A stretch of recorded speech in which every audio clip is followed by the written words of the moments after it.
Welcome to the Ambitious Coach Podcast, powered by 90. I'm your host, Cam Lawson. Each week, we explore the real tactics, tough conversations, and breakthrough moments that drive coaching success. Let's get into today's episode.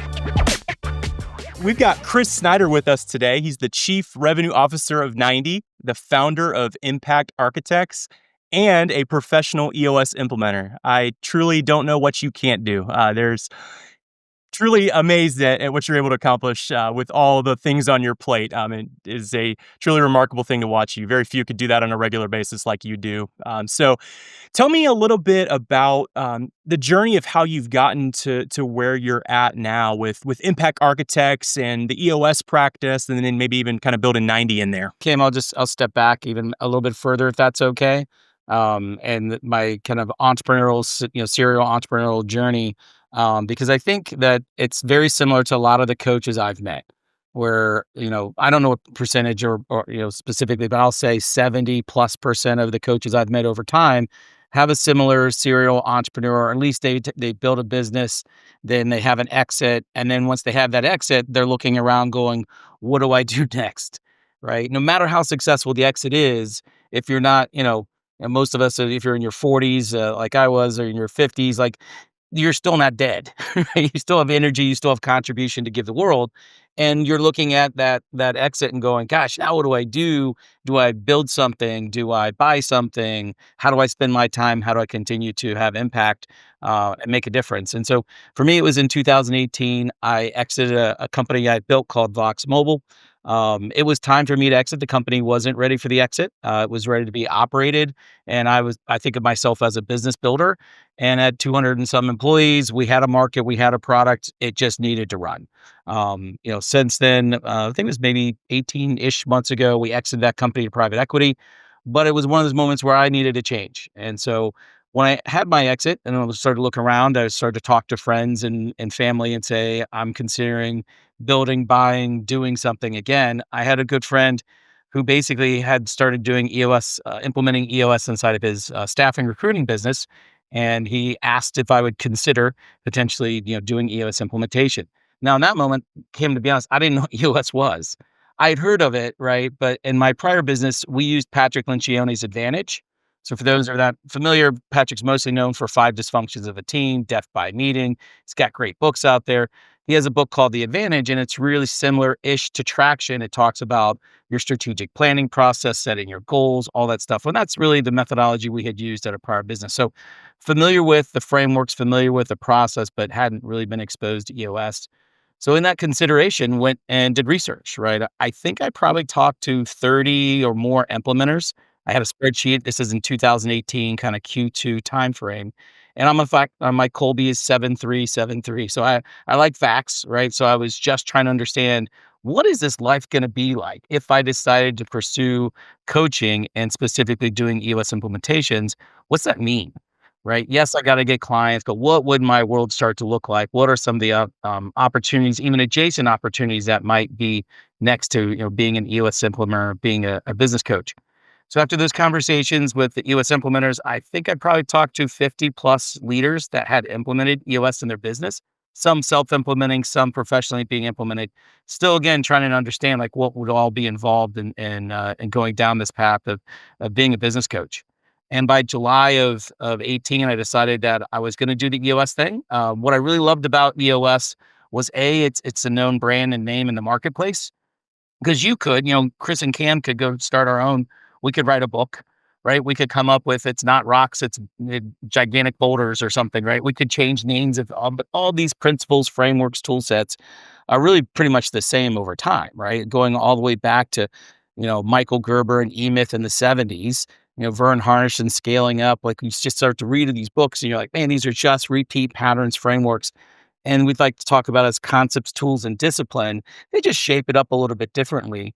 And what you'll start to notice is that some of these actually have different targets, right? They're meant for, kind of the smallest of the small is kind of the Michael Gerber's approach to it, right? And then you've got, EOS and Gino Wickman came in at really that 10 employees to 250 range. And then you've got, a little bit more sophistication and scaling up. They actually tackle things like finance, whereas EOS doesn't even have a key component that's related to finance.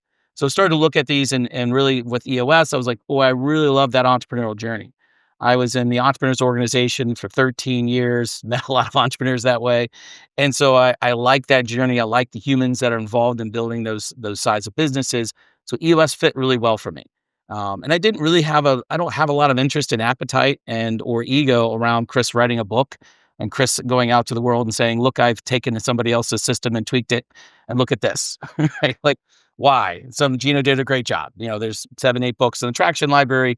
Might as well go ahead and participate in that. The other thing, Cam, that really attracted to me, the EOS world, was community. So there's now 840 EOS implementers out there. I think when I boot camped in October of 18, I was like number 350, some number like that. But it was attractive because being a solopreneur, right, doing stuff by yourself is lonely. Like, who are you going to call when you have a bad day? Like, I've always had business partners, build teams, and so it's like, oh, if I'm going to do this thing, that is business coaching, and I'm going to be by myself, that seems a little lonely, right? And so this concept of community of other EOS implementers, getting to know those folks, and be able to have some mentorship there, right? Like most professions, I think about coaching as a apprenticeship and mentorship. Immediately for me, I love mentorship. I think I learn faster from others and their experience sets. So it's like, let me go find somebody to mentor under from a coach perspective. And then apprenticeship is more directional. Like how do you do what you do, not just at a high level, but how do you do that delivery? And how can I spend some time with people who are, in a different path, different journey state than I am, so I can learn that much faster. So apprenticeship, mentorship, all that is kind of packed in with the EOS community. They have quarterly collaborative exchanges, but they have, you get a coach as part of that. So I got a coach. He was great. Walt Brown out of the gates. All that's kind of packaged up. So that was kind of my choice. I didn't want to struggle with productization or go to market. I felt more like the time I wanted to spend was on building the practice. Uh, and that's really where Impact Architects came to be. I said, well, gosh, if I'm going to do this for myself, I bet you there's others out there. And if I'm going to go have an office, I'm going to put in infrastructure. You have to have email, you have to have a website, you have to all this stuff. I might as well do it, but don't just do it for Kris. What if we did it such that others, if they choose to join, could join a firm model? And so then we can use this kind of shared services infrastructure and they can build their practice. Knowing that this business is still very singular in its nature, like when someone hires you, they hire Kris, they don't hire the firm, because there's really not a lot that the firm could do, right? The firm could help on, your session space, it can do things of that nature, but at the end of the day, your delivery, that interaction with the client, right, with that human, with that team, is going to come from an individual, not from a group. At least that's the way kind of EOS is set up today. That's awesome, Kris. I appreciate you sharing. Now you talked a little bit about the different stages of building your practice. Let's talk a little bit about that, because here at 90 we really have identified 5 different stages that coaches go through, whether they're solopreneurs doing it on their own or more of a firm, but just actually building a practice with others in it. And so the stages that we have are survive, and then it goes into sustain, and then we're going to talk about scaling, then succeed, and then steward. So tell us a little bit about that journey as you went and built both the EOS practice and Impact Architects kind of together, of how you navigated through those. Well, one of the things I did out of the gates and somewhat being curious, but also just every business I've built, I truly believe that the way in which you do more with less forever, no matter what business you're going to build, is scaling with technology. So I went looking right away. EOS worldwide at that time had no technology themselves, other than kind of the LMS, the learning management system that you would get. But there was not a tool set, right, that was digital in its nature that you could go use as a coach, as an EOS implementer, do delivery. So there's a couple tools. One of those is 90. So when I met Mark Abbott, he was also an EOS implementer. And he had birthed, probably because this is 18, I think the prior 12-ish months or so, they had just really launched 90. And I think there was 4 employees, something like that. Michelle, Christine. I think we probably had, I think McGregor was there when I first met. So McGregor is one of our, obviously, engineers. Anyway, so it was like 4 team members, but immediately saw what they not only had built, but where they were going. Mark's got a long, powerful vision. And the first time he and I met was at a EOS, they call them quarterly collaborative exchanges. We immediately went and found a whiteboard, something we could draw on so we could discuss the architecture of the software today, and then how he saw it scaling and going, and what tool sets were we going to do, and how would that affect both the delivery mechanism, right? How the coaches, the EOS implementers can help their clients deliver, but also how would the clients use the software and ongoing? Because one of the things we know about putting in these tool sets, these frameworks, right, is it's a forever work. It's not like you do it one time, you set a strategic plan, right? And then we just walk away and everything's fine. It's you have to plan your work, and then you got to work your plan. And that's partly what I love about 90 is you can do the strategy, you can have the, where we go and how we're going to get there. And then daily, right? You go back in and you got to do the work. Right. And that's a lot of that work is how humans and team members relate to each other, and how we stay focused together as we go about working that plan, and making sure that we are aware of the things that go bump in the night, and that maybe slow us down a little bit to help us get where we need to go. So I found Mark, and thought, well, gosh, this is a great company. Had no intention of joining the team. I became an investor and advisor in 2019 with 90 and Mark and the team. In 2020, we had this thing called a pandemic, if you remember. So that shows up. I had started doing a little bit of fractional support for 90. When the pandemic came, we decided that became put a little bit more money in to make sure the company, Mark did as well, put a little bit more money into the business to make sure we could get through the pandemic. And then quite honestly, we let go of our fractional CFO. I took that role and thought it was going to be a 3-month gig. It ended up to be 3 years, Cam. It's like Gilligan's Island or something, right? It's like, I'll just do this for a little while, guys. But the company just kept growing, right? So I think I was officially team member number 8 or something in that neighborhood.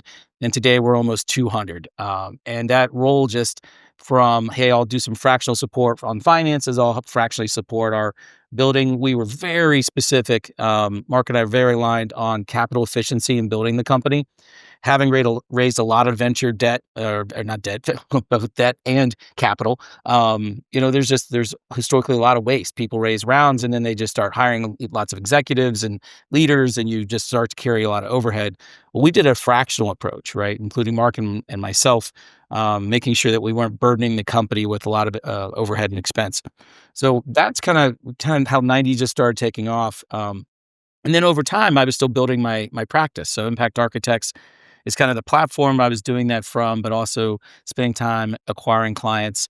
And as I was doing that work, Mark and I started having conversations around Maslow's hierarchy of need. I'm a huge fan, right? I think about my own personal journey and professional journey. I try to wake up every day and think about how can I be a better version of self, and that someday, if I do it well and do it right as a good adult human, I can have a shot at transitioning up that hierarchy of need. And then as Mark and I were talking about these, kind of the 5 kind of levels of Maslow's hierarchy of need, we started having conversation around businesses and the businesses that we were meeting. And is there something similar that we could do a very simple model, like a very simple model so people could understand it.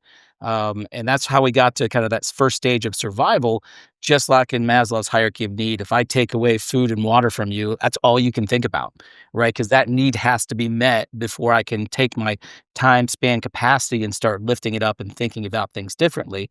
Well, businesses are very similar. If you and I go start our coaching practice and we go, okay, here's what's the first thing we got to do?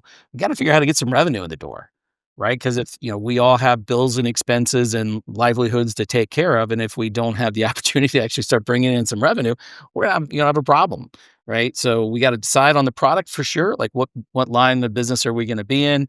If once we've decided that, we got to start thinking about putting ourselves into the market. One of the things I heard early on from the EOS implementers is that you're going to be terrible with your first 5 clients, but they won't know because it's your first 5 clients and it's their first time coming through it. So just kind of accept that there's going to be a lot of learning. Pour your heart into it. You're in that pursuit of being better, and hopefully someday thinking about mastery. But as we were doing this concept, I just started asking. I literally built a slide, and Mark and I would start asking, prospects to put themselves, what stage do they think they're in? which is very powerful because if they think they're in stage 2, their business is sustainable, and that's typically where you're ready to start doing these frameworks is really stage 2 and maybe upper end of stage 2 of sustainable. But you as the entrepreneur are thinking about scale. Like Mm. you want to get to scale the thing that you're building because that's really where the fun starts, right? Yeah. Otherwise, it's just hard work in 1 and 2. And so we start having these conversations with these teams and business owners, and it seemed to really resonate. Um, as we were doing that, then there's a reflection like, gosh, if that resonates for clients, I bet you for coaches, right, EOS implementers included, these same principles of 5 stages of building a business have a similarity for 5 stages of building your practice, Mm. right? And that's kind of where the concept we started talking about, not just with ourselves, but also with other coaches to see if there's a there. And as we did that, we said, well, gosh, if there's these 5 stages, just like there's 6 key components in EOS and 90 likes to talk about the 9 core competencies. I bet you there's competencies that have to come about across those 5 stages as you're building your practice. And so we came up and started, as you know, we started just talking to coaches about, hey, we think the first one's obvious. We think it's vision. You gotta know, what you're building. Like, where are you trying to go? Right? What are you trying to do? All that fun stuff around, what are your core values and making sure that if we're gonna go coach those things, we should know those things as coaches, right? So let's unpack and discover what are my core values? What's my purpose, cause, passion? What's my mission? Maybe it's a Simon Sinek, maybe it's my why. I can throw it that way. Maybe it's a just cause, depending upon the tool sets. So really started looking at all the different focus filters that helps create a great vision, and just started to think about those in the side of how does a coaching practice work. Second one for us in core competencies was offering. So what am I selling? What am I putting out into the world?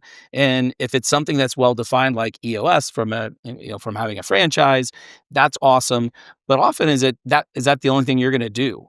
Like firsthand, Cam, that a lot of these coaches don't just do one thing; they have multiple things that they do. They might also just love culture index or predictive index or an assessment type of tool. There's a lot of EOS implementers that are Colby experts as well. I think there's like 30 or 50 at least. And so they hang a shingle with that too. So it's not just the offering just doesn't hinder or sit on one thing for them. They've got multiple offerings that they put into place. Once you've got great vision, you understand the offering, what you're putting into the marketplace. Now you got to go get customers, right? We call that business development. It is mostly a hand-to-hand combat sport, right? Like you're not putting up a billboard for a coaching practice traditionally. Like maybe some do. I haven't seen that much, right? It's much more networking based, right? And understanding, do you have a target list? Are you going to reach out to all the manufacturers in your marketplace, or are you going to do all practices, accounting firms, law firms, what other professional services firms there are out there? So it's just really coming up with the kind of the principles of great BD processes and managing a funnel. Very similar in the EOS speak. You could say it's my go-to-market. So I have to identify my ideal client. I got to decide what my unique differentiation is. What's my customer journey, and do I have a promise to the market or a guarantee? All that kind of fits in our BD side. Once you've done that, now let's say we got great vision, we have our offering, we've acquired some clients. Now I have to do delivery, right? I have to actually do the practice management, and that's managing clients. And if you're fortunate enough to have a good run and ramp, which I was, all of a sudden you're at 20 clients. And when you're at 20 clients, that's a decent amount to manage. And what we see typically with EOS implementers and coaches, it's all different for everyone, so I don't want to overgeneralize. But by client number 5, you start feeling pressure, right, of doing all the other things, making sure that I've got good practice management, that I've got BD happening, and so often they'll go out and EOS implementers and coaches will find an assistant. An assistant probably fractionally to start, right? Not full time, but they help you start to manage some of those things, scheduling, calendar, communications. If you're fortunate enough that they're not virtual but physical, and you have an office, because that's probably how you do your delivery. And I didn't do an office till the pandemic, so I probably did over 2 years of hotels, where the client was, right, trying to find a place to go do the delivery. It's really hard, by the way, because you never know what you're going to get. You walk into a space and it may be the ceiling. I had one, Cam, I went to a hotel. We walked in and the ceiling had collapsed the night before. And so you're like, holy cow, now what am I going to do? Like, how do I do delivery today? And we didn't have a room. Uh, Nah. the hotel was nice enough that there was a presidential suite. So they gave us the presidential suite instead, which was actually turned out really well because there was like a big kind of boardroom table, right? And you had couches and stuff, but just you Yeah. never know what you're going to walk into if you Yeah. don't control your own space. So like client 10-ish or so, I think you start to see implementers and coaches start to think about having their own session room, their own kind of conference room that they can control and work from. And then you just start to think about other resources. Like if you get 20 plus clients, you're probably doing over 100, session days, workshops a year. And in that mode, it doesn't maybe sound like a lot because you're like, yeah, there's 300 and some, calendar days. That's true. But when, there's, admin time, BD time, and delivery. So you see people kind of really hit that top tier in your 100 plus. I think my top was like 110 sessions. And that was why I was still working with 90. And then I started backing down. So like last year I did 30, this year will be in that same range. But it's a lot. The good news is with the work that you and I get to do with 90 is so much of the work that even when I'm working with clients, I walk out of a session room and I've got two lenses that I'm looking at that work, right? One is very much the experience I'm having as an EOS implementer. And the second one is how 90, the software, is interacting with the client and any feedback that they have that I can take to the product team, right? And firsthand really say and advocate, we just put this new feature out there. They're not receiving it that way.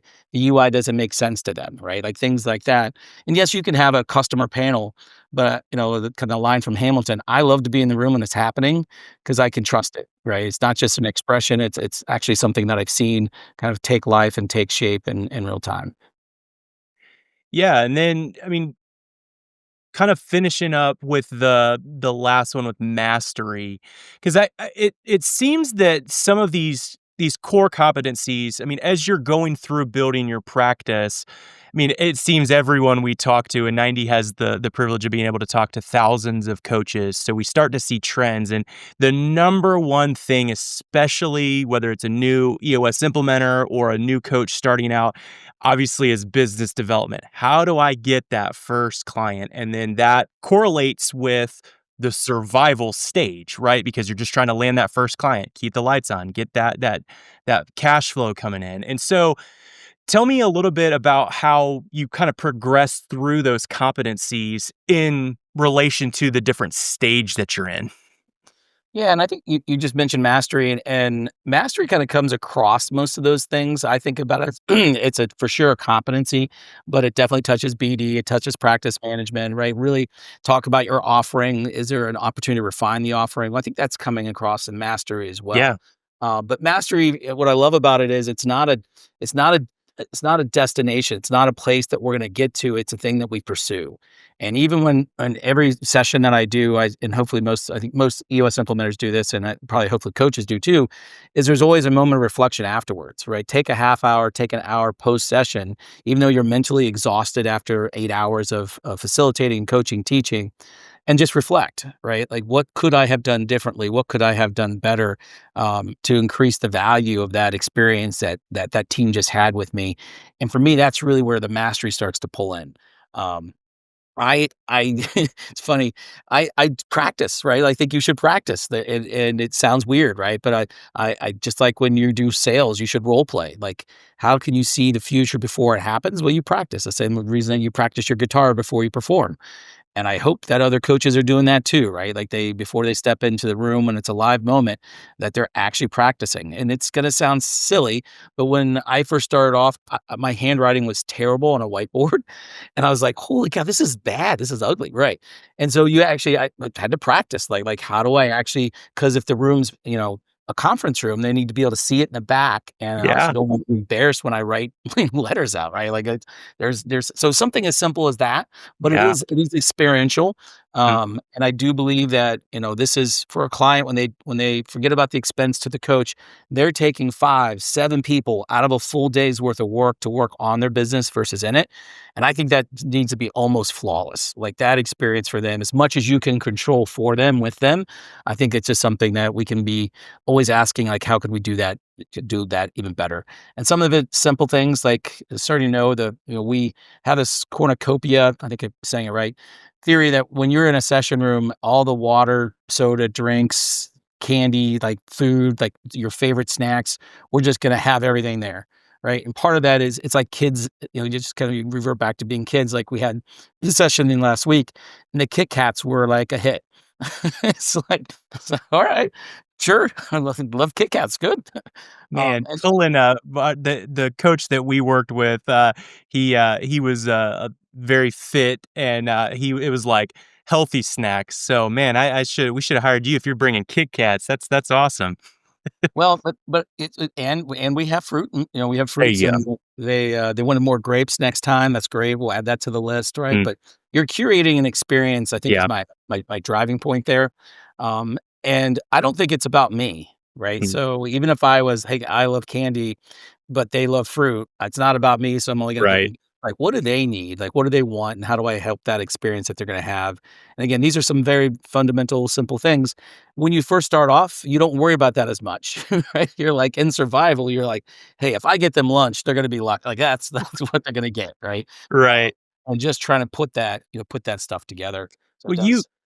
you mentioned something as far as reflecting. I want to go back to that after the session because I think there's something there. Because you know, give us an example of maybe one that's different than walking in and the ceiling collapsed. Because obviously that's a pivot on the front end. But after a session that as you reflected on that, where you were like kind of thought through, okay, I could have done something a little differently. Give us an example of how you've done that in your practice. It's the hardest part when you get good at reading people and body language is deciding do you enter the danger, right, or not? Because you can see, and I think one of the skills I've worked hard on is to read the room. And I so I want to be looking at everybody because when you say something, if Steven hears what you said and takes it differently, he may not say anything, but I can look at his body language and check in with him Hmm. and say, "Hey, Steven, it sounds like, you had a reaction to what Cam said. Is that something we can open up and talk about a little bit?" Hmm. Right? Now you can walk by that too. Like sometimes coaches are like, "Hey, that could go really poorly. I'm not going to do that." All right? Like I'm just going to let that go and not check in with Steven to see if that was upsetting to him. And people say upsetting things. They unfortunately do. I mean, we start the session and we say what my expectations as a coach in that moment is I want you to be open. I want you to be honest. I want you to be the willingness to be vulnerable, right? Because if you don't say it, we can't work on it. I Hmm. can't read minds. I can't, just guess at where everyone's at. But if I can get you to open up and say the things that you think need to be said the day that we're here, then we can work on it. If you don't, then it's going to have a meeting probably after the meeting, and we know that's not healthy, right? And so we bring in things like Five Dysfunctions of a Team by Patrick Lencioni to try to get the teams to really be able to go there, to have healthy conflict. And that as a coach can be scary. Hmm. Right? I've had yelling, like where I had to stop the session. Like, okay, guys, we need to cool off, right? Because that's not cool. What just got said at the tone and the pitch in which it just got said is it's not healthy. So, and then I walked that person out to the parking lot. We walked around the parking lot for a while just to give them some space and time to cool down between the conflict that was happening that had just crossed the line from being healthy conflict to not being healthy conflict.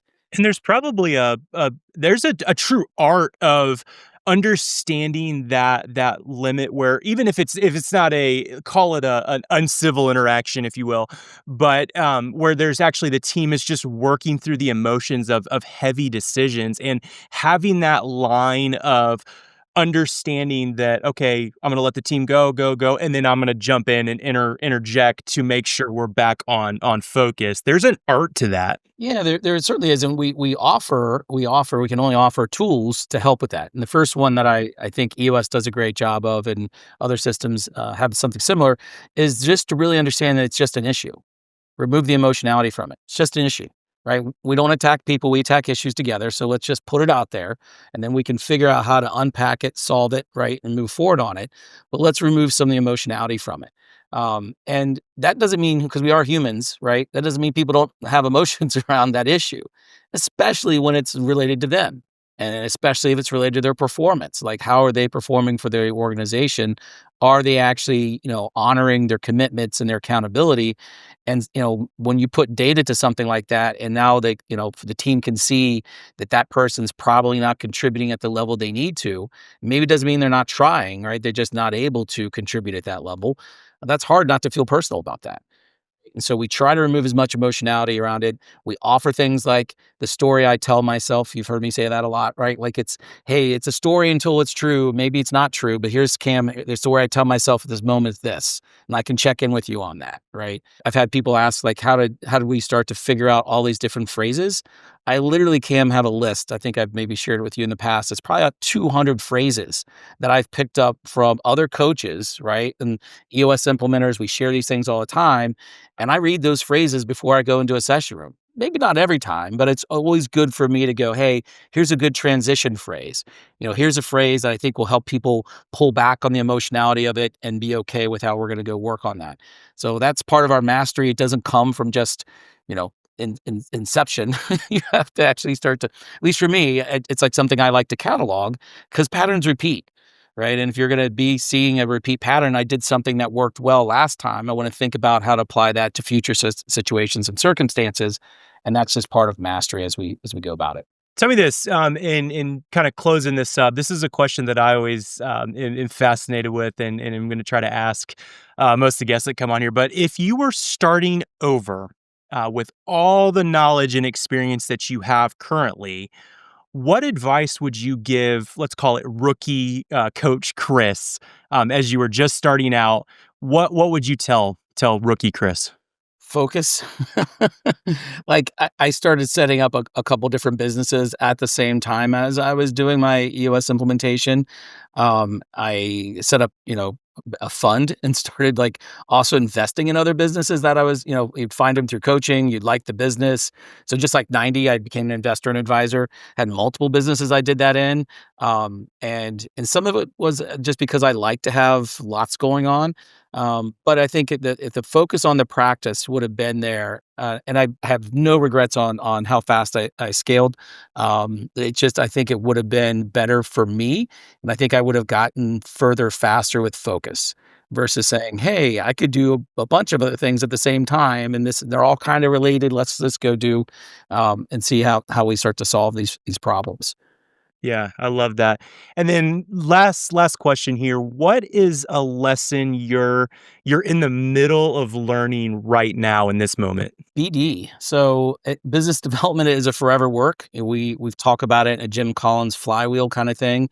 And every coach we see come through this, no matter what stage you're at, right? So let's say I get from sustainable, I'm in scale, I'm at 20 clients, I'm feeling really good, but now I'm putting my time in mostly the practice management side of things, maybe mastery as I'm improving, but my funnel starts to go south. Something happens, maybe, because we've seen this in the economy. Let's go back to our pandemic time. People stopped, right? People just stopped because they didn't know if they should have sessions or not, right? So your funnels dry up, and all of a sudden you're like, boy, I didn't have a strong funnel to begin with because my time was being spent someplace else. Versus having a flywheel, and that flywheel keeps going while you're also doing the other things. And so, just knowing that that's a forever work, working on it really hard right now. One of our, biggest pushes this year as we head into 2025 at 90, as we think about our, 2,000 coach partners we have out there, is how do we help them with their flywheel? How are we a better partner in that moment? Good news, we got 14,000 clients. About 50% of those do not have a coach today, right? Not everyone's in this stage where they need one, right? But some are. And if we know and love and trust some great partners out there and we can see their practice delivery, right? And we have clients, like how do we start to think about helping those two things potentially come together in a market making moment? And we haven't figured that out, obviously. we're excited to try because I do think that's one of the number one challenges forever for somebody when they have a coaching practice is BD. And how do I not cycle up and down when I have a client? And clients leave for all kinds of good reasons. Maybe they matured up to the point where they're now themselves and succeed, right? Or heading to stewardship, and they just don't need your services the same way they used to. Maybe you're just going to do annual planning with them. I have multiple clients I do that for. And so it's okay that they transition out. Most EOS clients transition around the 2-year mark. So there is kind of that natural churn state that's happening inside of their coaching practice. And so BD is one of those things that I'm still actively working on. I believe in this concept that we've been putting into the market around the trusted advisor network, trusted partner network groups, right? So it's not B&I. This is a very concentrated moment that you go into it. I do believe that you've got groups like EO, Entrepreneurs Organization. We are at a Vistage event this week. Those are great communities. And as a coach, if you put yourself into those communities and you participate in those communities, that's just part of your BD cycle. You got to show up. You got to be present to win. They can't hire you if you don't put yourself into the market. And that takes design and intentionality more than just, oh no, I lost a client, I got to go get a client. Like that doesn't scale, right? That's not repeatable. That's definitely not a flywheel moment if I have to remind myself to go do something when I lose something. Instead, we're always predicting and thinking and being ready to. And one of the things I love the most is passing referrals off to other coaches. This was a Genoism. There's something they call Freedom Forum. When you're an EOS implementer, I think it's over $400,000. If you do $400,000 in revenue a year, then you get to go to Freedom Forum. And Gino doesn't teach it anymore, but the year I did was in 2019, I think. And one of the things he talked about was a great coaching practice. Let's call that a stage 4, stage 5 coaching practice. You should have at least $50,000 of referrals a year income coming in from referring prospects out to other coaches. And I thought that was crazy at first. And then it's like, oh, he's right. Because if I have a continuous funnel, but I have 5 clients and 10 clients, whatever client threshold I have, and I don't need more, but I was keeping my BD going.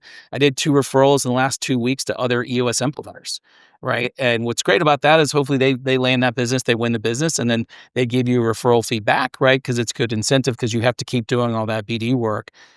So I think this year I'll be close, like 35, 40,000 in referral fees generated from giving other EOS implementers those referrals. So it's just a great way to always think about business development, because why not have the referral fees? And also it just strengthens the market, right? You get more activity, and then when somebody shows up and you're like, hey, I think this will be a great implementer, let me do something. One thing you have to do, and this is also another lesson learned, know, love, and trust who you're introducing, because these are leads that you've generated from your network. And if you don't know, love, and trust a person, you got to be able to say that. We love to do introductions of value. We call those IOVs. We try to make them superlative. And if it can't be superlative, you got to be honest with what you know about that human. Because if you're not, you do a superlative introduction and that person doesn't participate in a superlative way, it's coming back, right? And then it's a very embarrassing moment. I had it happen where I thought I understood the person and how they were going to behave in practice, and I didn't. So I got feedback that was not a good experience for that prospect. So. Well, man, I appreciate you sharing all your wisdom. This has been great. I cannot think of a more ambitious coach than you. There's something about that it's just a different mindset. It's taking these aspects seriously and going after it, having the flywheel of business development, building more knowledge, equipping yourself in other ways, going through and understanding, having better ways to run your practice, understanding your offering, and having a clear vision of where you're going. I think all of those things really are embodied in who you are as a person, both as a coach and outside of that. So I appreciate this conversation. If people want to get in touch with you and say learn more about some of the concepts we talked about, or 90 or Impact Architects, what's the best way to get in touch with you? LinkedIn works, obviously. It's Kris with a K, Snyder. There is another Kris Snyder out there, CHRIS He's famous for his wrote the book, Walking to Destiny. It's for the Exit Planning Institute. But anyways, Kris with a K, it should come up just fine on LinkedIn. And then it's really easy at 90. If you want to just do an email, it's chris@90.io. You can go to the EOS Worldwide has an implementer directory. I'm in that directory as well. And my email for that's just chris.snyder@eosworldwide.com. Cool. Well, awesome. Well, thank you all so much for listening. Stay tuned for more episodes here. Looking forward to it. Thank you, Cam. Thanks, Kris. That's it for today's episode of the Ambitious Coach Podcast. My hope is that something here helps you sharpen your craft and keep building a coaching practice you're proud of. Before we wrap, a quick thank you to our sponsor, 90. If you're coaching leadership teams, having your clients run their entire world in 90 truly elevates your work. Vision, rocks, scorecards, issues, it all lives in one centralized place. The clarity keeps your clients aligned between sessions and makes every conversation you have with them more focused and more impactful. I've used 90 with over 500 leadership teams, and I can tell you it makes great companies better and great coaches even more effective. Feel free to use promo code AC20 for 20% off. Again, that's AC20 for 20% off. Thanks for hanging out with me today. I'm Cam, cheering you on as you grow your ambitious coaching practice. We'll see you next time.